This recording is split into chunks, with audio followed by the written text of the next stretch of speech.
Hey viewers, greetings of the day. As we are very familiar with insulin, clotting factors, human growth hormone, cytokines, and several anti-cancer drugs in the field of medicine, and GMOs, genetically modified organisms, even in plants, which are produced from cloned genes by recombinant technology. To get your gene or protein in number of copies, firstly select your gene of interest and then isolate the gene from the source of DNA, where the source might be of plant source, animal source, microbial, bacterial, or viral, and then check the purity of the DNA and go for restriction digestion. Take bacterium. Here the question arises why bacterium is mostly used in this process, where it has a circular bacterial chromosome and a plasmid, and it's easy to take plasmid out of the cell. Plasmids are just a small circular piece of DNA in addition to their large circular chromosome. Plasmids created in lab are constructors or vectors. Coming to the selection of vectors, any vector should possess one origin of replication site, have at least minimum of one restriction site and one marker site, where origin site helps in replication, transcription and translation of gene of interest, where restriction site is place where restriction enzyme binds, and coming to the marker site, it helps us to know or screen the recombinants after transferring into host system. To the process of restriction digestion, restriction enzymes like EcoR1, BAMH1 and HIN3 are used commonly in most of the research laboratories. Restriction enzymes cut the DNA. There are many different restriction enzymes. Each restriction enzyme cut at unique DNA sequence. The sequence where the restriction enzyme cuts is the restriction site. Restriction enzyme often cut unevenly, leaving the sticky ends, or cut evenly, leaving the blunt ends. When restriction sites are located in multiple cloning sites of a vector. First artificial successful vector is by Stanley and Cohen in 1973, named as PSC-101. There are two types of vectors, non-chromosomal and chromosomal vectors. Coming to non-chromosomal vectors, it's classified into plasmid, cosmid, phasemid or M13.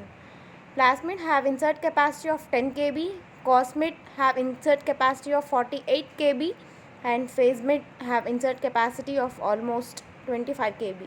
Coming to chromosomal vectors, there are artificial chromosomal vectors BAC and YAC. BAC stands for bacterial artificial chromosome, which is of 300 kb of insertion site. YAC yeast artificial chromosome, whereas it have an insertion capacity of 1000 kb, approximately 1 MB. To discuss in detail about PSC-101, its insertion site is about 10 kb and the size of plasmid vector is 9.3 kb. Restriction site is BAMH1 and the marker site is tetracycline. There are two more other vectors which are commonly used. They are PBR322 and PUC18.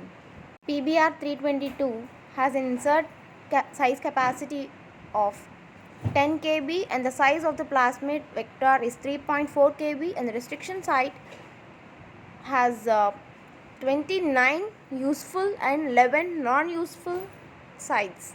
Marker sites are tetracycline and ampicillin.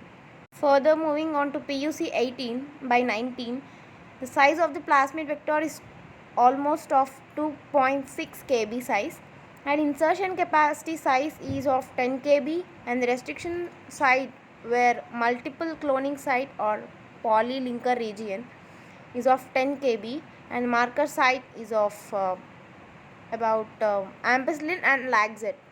Well, after combining gene of interest with plasmid DNA, use ligase to attach the plasmid and gene, where ligase is an enzyme used to join the phosphodiester bonds between the two nucleotides. Now transfer the recombinant DNA plasmid into the bacterium for transformation. Now allow the bacterium to reproduce and then isolate the gene or protein or hormone needed. To discuss about applications, it's widely used in gene mapping, monoclonal antibody production, gene therapy, DNA fingerprinting, vaccines and pharma products. And it has become simple and rapid in AIDS test and used at diagnosis of molecular diseases like sickle cell anemia, thalassemia, familial hypercholesterolemia, and cystic fibrosis. And also used in prenatal diagnosis where DNA from the cells are collected from amniotic fluid. This image showing the process of recombinant DNA technology. Thank you for your patience.